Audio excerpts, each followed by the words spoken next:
What is up, y'all? It's your boy. We are back. Fucking what an event, bro. UFC Noche. It was a crazy, crazy weekend of fights. And it was a good event put on by the UFC, bro. Canelo did his thing, I guess. But I ain't watched that, but it was just a crazy weekend of fights, man. UFC Noche lived up to the hype for sure. I mean, of course, the co-main event and the main event, it wasn't the best thing in the world, but like, what is that? Like, however many fights out of what? Only 3 fights were bad out of the whole card. So, well, 2 fights were bad. 1 fight was just a little boring. But let's get right to the fights. Boom. First fight of the night. Roro Rosas Jr. versus Key Lang. I can't say that, my G. But, bro, this is the first boring fight of the night. It was a bad way to start the night. No cap. I thought, Rosas Jr. was going to go out there, get a nice little knockout, but no, he didn't go do that. It was more just, I don't even know, but it was just boring, bro. I wasn't really too invested, bro. Just a boring little back and forth fight. Next fight of the night, Edgar Chairez versus Joshua Van. This is where, shit just turned up out of nowhere. Like, bro, how you go from that first fight to this? Edgar Chairez fucking selling his country again. No racism. I'm sorry. But Joshua Van just came out short notice, just did his thing, put on a great fight. Almost he got rocked a little bit with that spinning back fist, but he put on a great fight. I fucking didn't even get to watch this fight all the way close. But I heard it was one of the greatest fights of the year, bro. And fucking what a night to have it. Joshua Van gets it done, man. Next fight of the night, oh my goodness. Yasmin Jauregui versus Ketlin Souza. This was a nice little scrap right here. Bro, literally out of nowhere, Ketlin Souza hits her with a nice little left hook. Goes right to the ground, gets on the neck, puts her out to sleep in front of the Mexican fans, bro. That was crazy. Killed my parlay. Good thing I don't bet, bro. It would have killed, bro. My parlay would have been done. Third fight of the night, my parlay would have been cooked. But damn, bro, Ketlin Souza looking like a fucking monster in there. Left hook right to the choke to put her to sleep. That was crazy. Next fight of the night, Manuel Torres versus Ignacio Bahamondes. Again, good fucking thing I didn't bet, cause my parlay would have been cooked, bro. I thought Manuel Torres, had the skills to pay the bills, but Bahamondes, he's just too clean on the feet. You can't, if it's 2 clean strikers, just whoever gets hit first, pretty much. And Bahamondes hit Torres with a good shot first. It was just a little too long for Manuel Torres. I thought he was gonna be, a little fragile, but no, he wasn't, bro. Was able to keep his distance and catch Manuel Torres with some good shit on the end of his punches. Fucking great performance, bro. Killed my parlay. But no, at this point in the night, I wasn't too, what's the word? I wasn't, too happy with this fear because, bro, $20 million, all this talk, and nothing's going on in the background. It's just fights. It just looked kind of dead. But boy, did they fucking switch that shit up. Next fight of the night, my bae Norma Dumont versus Irene Aldana. Fucking, I don't know. Maybe I'm obviously I'm not that good with the women's division, but I thought Irene Aldana was a boxer. I thought she had nice hands. So even though I wanted Dumont to win, I expected Aldana to come in and do her shit a little bit, but no, bro, she got dominated and she got hit with one of the worst cuts in the history of the UFC. Literally, bro, from her eyebrow to the top of her hairline, it's all split in half. That is crazy. One of the craziest cuts in all of UFC, bro. I saw somebody saying the Overeem lip one was worse, but bro, ain't no way. Okay, yeah, your lip is split in half. That's crazy. But her forehead is split in half, nigga.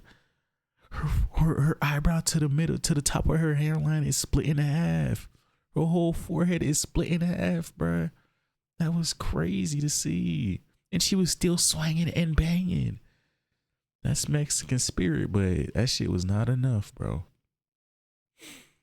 Next fight of the night, Ronaldo Rodriguez versus Ode Osborne, and this is where the UFC, the Sphere, really started turning up, bro. Cause like at least with the visuals in the background and shit, bro, that shit was amazing, bro. In my opinion, I feel like the Sphere is built for the UFC, bro. It's built for it. Like I feel like at least like people were saying, at least once a year you got to come back.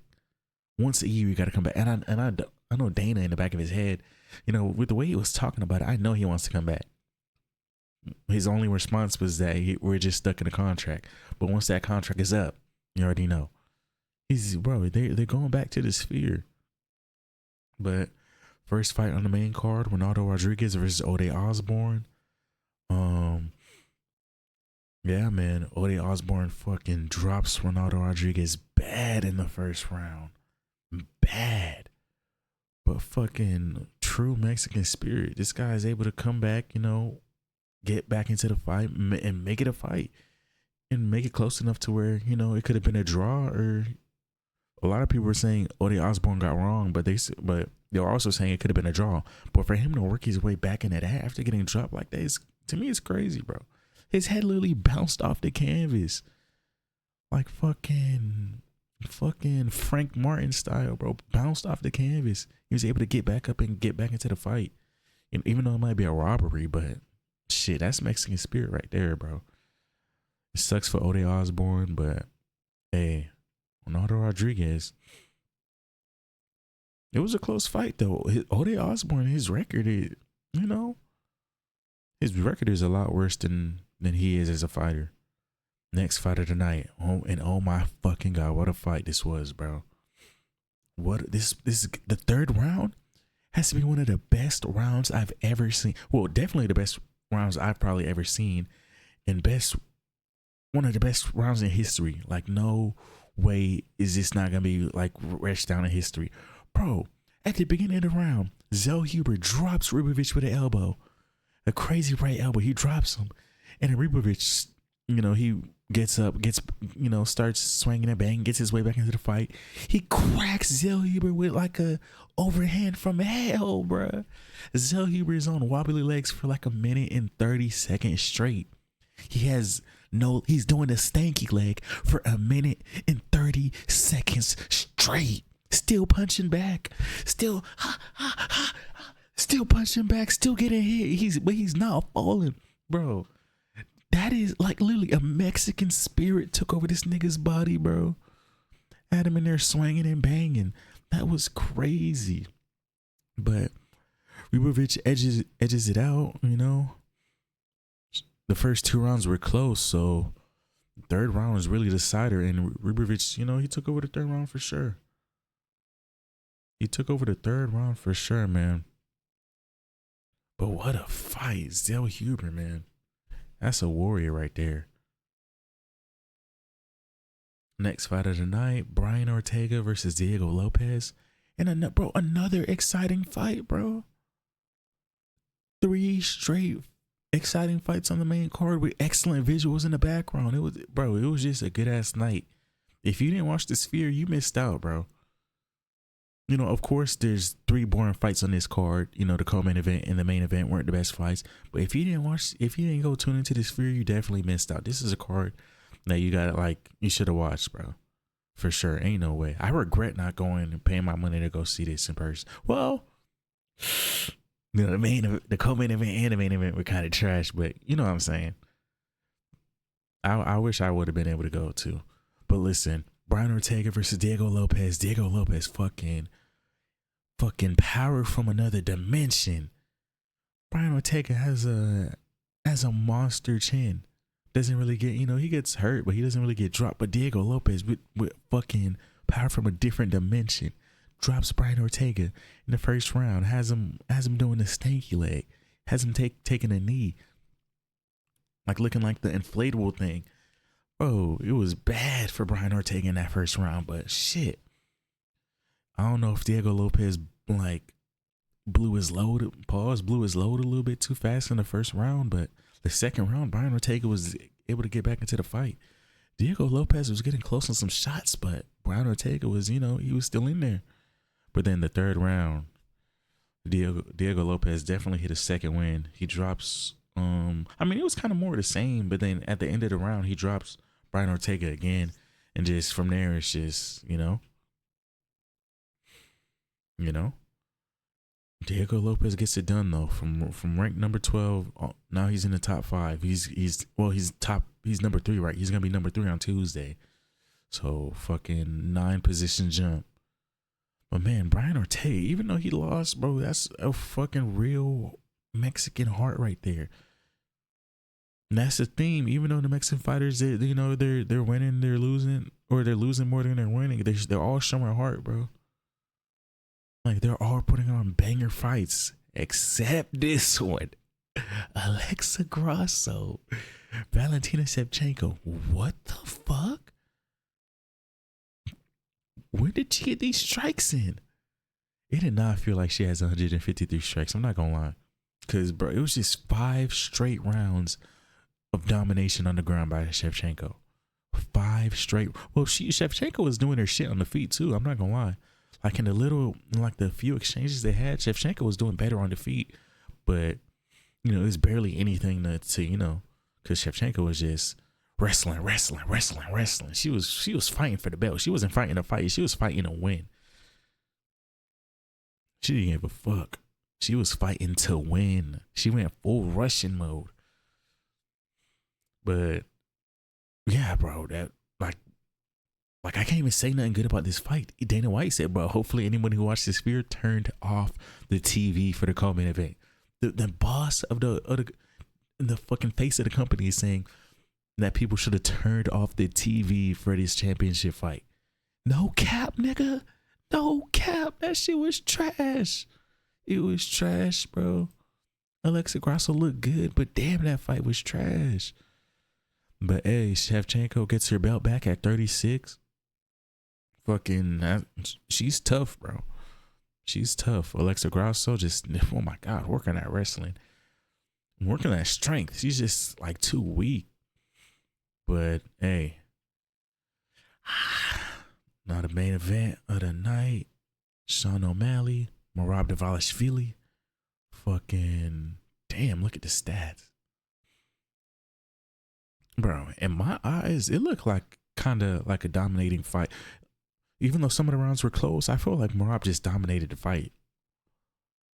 Like throughout the whole thing. Yeah, the striking, I would say they were like close to even. You might say O'Malley edged them in the striking, but bro, it's close to even. Because O'Malley was just looking for one shot most of the time. He wasn't doing no combos. He wasn't doing no slick shit. He was just looking for one shot the whole time. But Merab, he's doing his thing, his little punch, weak ass punch combo. I mean, they're not weak, but you know what I'm saying. His little punch combos, like the 1-2 hook, and then go for the takedown. Same thing over and over and over, rinse and repeat. But shit, it fucking worked. And bro, I thought Sean O'Malley was gonna be way faster than Merab, but that was not the case, bro. This little nigga is fast.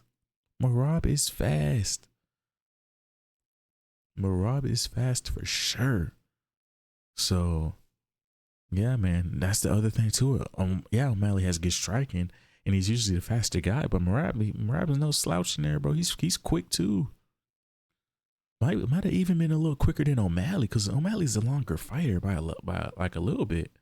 So, if O'Malley's supposed to be the quick one and you're the longer fighter, and Merab's able to get out the way, shit, Merab got some speed on him too. Everyone talks about, speed with O'Malley. But Merab, this nigga was fast in there. But yeah, Merab just dominated the fight throughout. Sean O'Malley definitely not getting a rematch. Freaking, this is like his first official professional loss, because that Cheeto fight, that was bullshit for real. I mean, yeah, it's a loss, but it's a loss due to injury. This is a loss due to the nigga was just better than you. You know what I'm saying? And that's his first one. So I'm interested to see how he bounced back from that, bro. But yeah, this fight wrapped up the card. In my opinion, it felt nice to see Merab win. to finish his story. You know what I'm saying? It feels good to see him get this dub, finally get the payoff. Cause bro, a 10-fight win streak to not get a title shot. He's literally like getting hit with the Tony Ferguson treatment. But bro, he was actually able to finish his story. He didn't go out like Tony, so it makes me feel good for him. You know what I'm saying? But y'all niggas know what's next.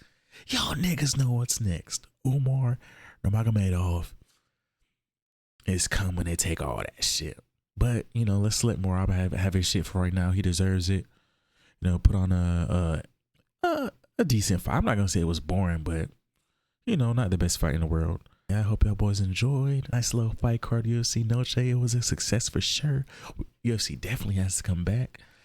But that's gonna be it for me, y'all. Be back next week for the next fucking fight card. I don't even know who's fighting, bro, because I have not looked past UFC Noche. I don't even know what's next week. But you know what I'm saying? Be back and join me when I drop that video. Like, subscribe, comment, share, and be back for the next one. Peace.